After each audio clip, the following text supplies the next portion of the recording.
برکت کے لیے آپ کو بتا دیتے ہیں، بخاری مسلم میں حدیث ہے کہ نبی علیہ السلام نے فرمایا کہ اپنے گھروں کو قبرستان نہ بناؤ، اپنے فرض نماز کے علاوہ جو نماز کا حصہ یعنی نفلی نماز وہ اپنے گھر میں ادا کیا کرو. اور مسلم کے الفاظ ہیں کہ اس کی وجہ سے گھر میں برکت ہوگی. یعنی برکت کے لیے گھر میں کیا بتایا گیا؟ مرد نے فرض کے سوا جو نفلی نماز ہے جسے آپ سنت موقدہ غیر موقدہ کہتے ہیں وہ گھر میں ادا کرنی ہے.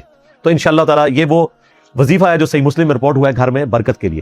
باقی رزق کے لیے فرض نماز کے فوراً بعد سنن ابن ماجہ میں حدیث ہے نبی علیہ السلام سلام پھیرتے ہی پڑھتے تھے اللہم انی اسألک علما نافعا ورزقا طیبا وعملا متقبلا. اور صحیح مسلم میں حدیث موجود ہے 2 سجدوں کے درمیان آپ نے دعا پڑھنی ہے اللہم اغفر لی وارحمنی واہدنی وعافنی وارزقنی. اس میں بھی رزق مانگا گیا اور یہ آزمودہ دعا ہے.